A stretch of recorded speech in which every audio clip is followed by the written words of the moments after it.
Le principe.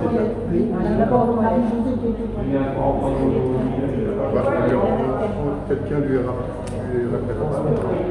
Le principe de la visite, c'est deux parties.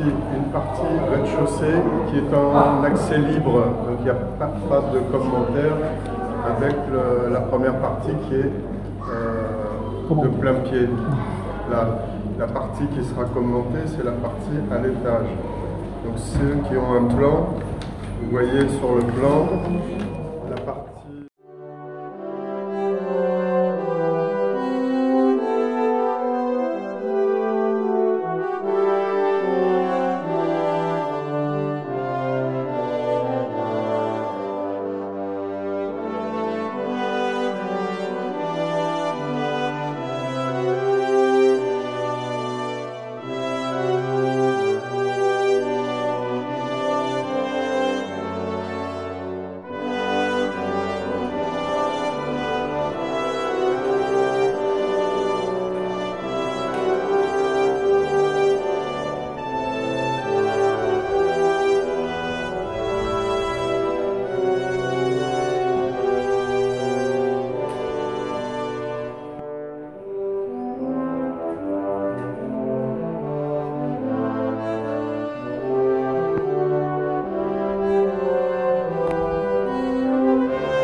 Il y a des survivants.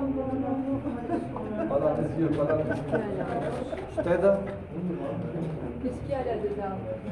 Les écuries. Mais par contre, je ne sais pas si la discussion pour aller dans les écuries. C'est vraiment de la terre battue avec une discussion.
D'ailleurs, une année, j'en étais aperçue, je n'avais jamais dévoré.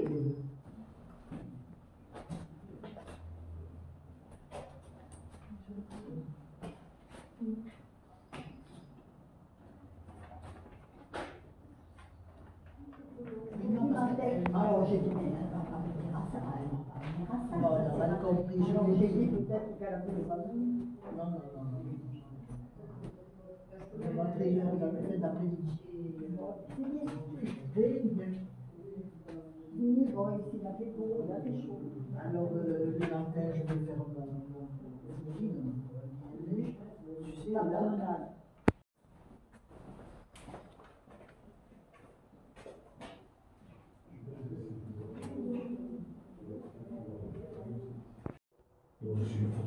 C'est une photo, ouais. De toute la maison.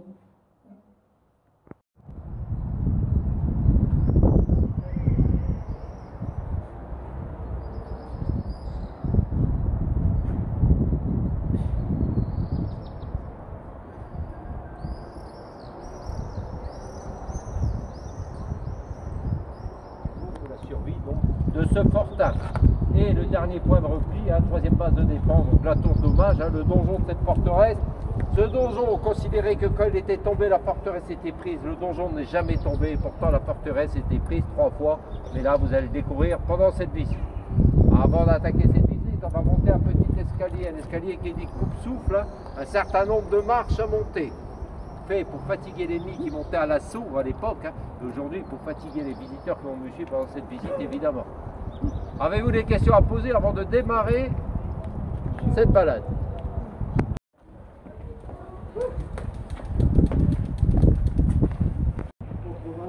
Vue sur le Canigou, enneigé. Tout autour de cette forteresse, hein, pour une raison bien simple, hein, c'est pour canaliser les eaux de pluie qui ne tombent jamais. Donc le peu qui va tomber, on va s'en séparer pour les évacuer vers les étangs. Pour plusieurs raisons. Hein. On n'a pas la capacité de stockage nécessaire pour la survie de ce fortin. Hein. Il faudrait des cuves énormes pour 1500 hommes, les chevaux, les vaches, les cochons et tout le système de vie. Hein. On aurait plus de 3000 mètres cubes de stockage et là on ne les a pas. De plus, l'eau qui serait stockée pourrait créer par stagnation des maladies dans le temps. Donc on a des sources naturelles qui alimentent ce fortin. On va préférer l'autre source à l'eau de pluie tout simplement. C'est pour ça que cette forteresse était aussi construite à cet endroit. On va passer sur le haut, vous verrez le paysage. On va préférer le bain. Devant vous, la plaine de Roussillon, hein, qui a été tant convoitée par les Français et les Espagnols. Alors, je vais vous parler de l'Espagne constituée comme aujourd'hui et pas les différentes provinces qui ont constitué cette Espagne. Hein. Effectivement, on est en pays catalan, mais je vais vous parler d'Espagne constituée comme aujourd'hui pour simplifier le discours de cette visite. Hein. Aujourd'hui, donc la frontière naturelle, c'est les Pyrénées que vous avez dans le fond. Tout au fond à gauche, vous avez Collioure. Au milieu, vous avez le magnifique col du Pertus, connu pour son alcool, ses cigarettes pas chères. Et pourtant, c'est le col où Hannibal est passé avec ses éléphants pour faire la conquête d'Italie. Donc un col très important. Le magnifique Canigou, caché en ces nuages, certes. Hein, Canigou veut dire chien en français, ça représente la molaire d'un chien.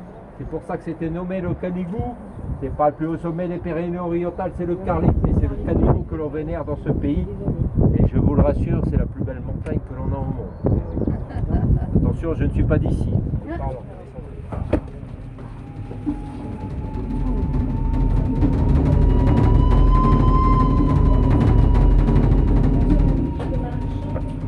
Il y a 2 marches.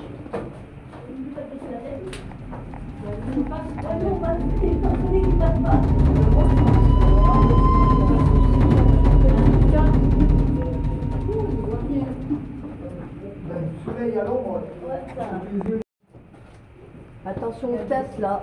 Ceux qui sont grands, Faut vite, hein, qu'ils ralentissent doucement et qu'on puisse leur tirer dessus tranquillement, hein, pour les amuser un peu. Éviter un peu de plomb. Alors, faites attention à une dernière marche de l'escalier, s'il vous plaît. Ils avaient en affectation dans cette armée à l'époque. Pour prendre le donjon par le haut, il fallait passer cette belle porte que vous voyez là, une porte qui est planée, du bois de chêne. À l'époque, on coupe les arbres, on le met dans les rivières, le fil de l'eau enlève la sève, le tanin. C'est comme ça que l'on séchait le bois auparavant, hein, ça le rendait dur et un peu tressible. Donc du bois de chêne, c'est cette porte, du fer qui vient du Canigou, hein, on a les factures qui l'attestent, on le sait évidemment, je n'ai rien inventé. Des gonds qui sont scellés dans la maçonnerie, une margelle en pierre en plus qu'ils ont mis pour essayer qu'on évite de la dégonder, et vous verrez.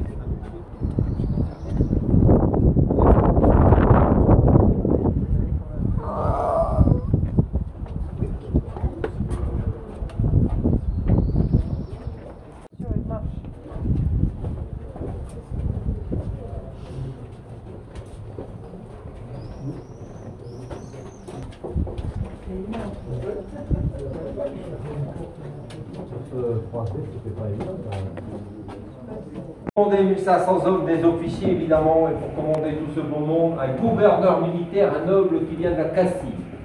Il est élu à vie à la fonction et quand il décède, c'est quelqu'un de sa famille qui prend la place sur cette demi-pièce ici, vous êtes sur sa partie chambrée.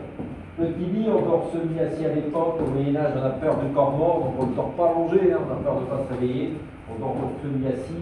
Cheminée aussi bien pour le gouverneur que les officiers, que les soldats, tout le monde a le droit au confort.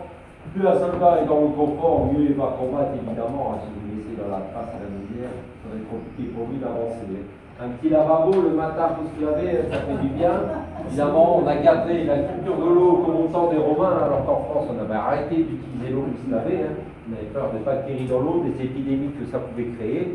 Ici, on a gardé cette culture, aussi bien pour le gouverneur que les officiers et les soldats. Ils ont le droit donc de pouvoir se laver, un système d'eau à l'intérieur qui permet tout cela. Mais la nouveauté sur ce lavabo, c'est le tout simplement d'évacuation. On descend vers les galeries en sous-sol. Voilà, les planches, vous voyez, j'ai été ramassé, il y a de l'air qui circule à l'intérieur, on est sur la frontière, position de défense. Hein. Des anneaux au plafond, à votre avis, à quoi pouvait servir cette pièce? Et là, je vais faire appel aux dames, à leur connaissance. On mangeait quoi à l'époque? Eh bien, principalement du cochon salé, fumé séché, mis dans des tonneaux, fumé séché, mélangé à de la cendre. Parce que la cendre a un pouvoir hygrométrique important, ça permet de conserver la viande entre 6 mois et 1 an à l'époque. Du poisson qui vient de la mer, même technique de conservation, hein, des olives, des aromates, de l'huile d'olive et du vin à profusion. C'est l'impôt que l'on demande aux paysans à cette époque-là, donc on n'a pas de mal pour les avoir, puisqu'ils payent comme ceci. Par contre, ce vin, malheureusement, ça servait plus pour soigner les blessés, refroidir feu des canons, c'était plus du vinaigre à 14 degrés que du bon vin. Vous n'avez pas la culture œnologique d'aujourd'hui.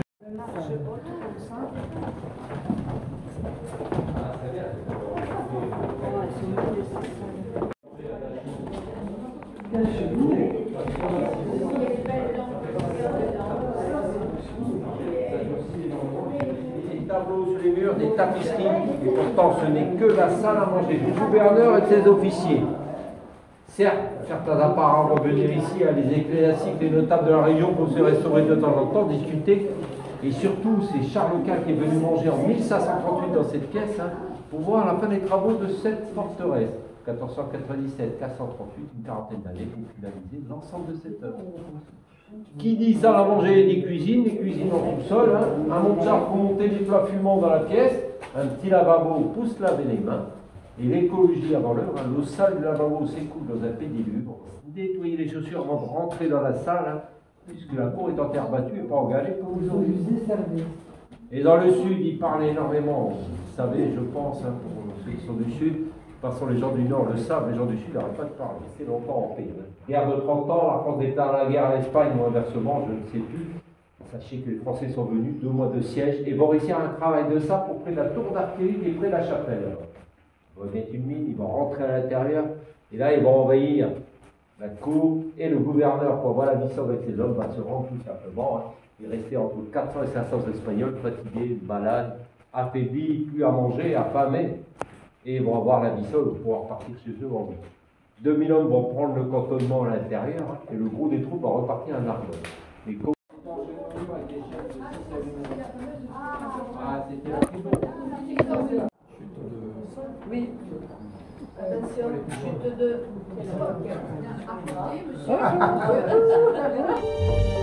Vous pouvez rester là-haut, ça me permettra de discuter exactement très peu de catalan, parce que les Castillons n'avaient pas confiance au catalan.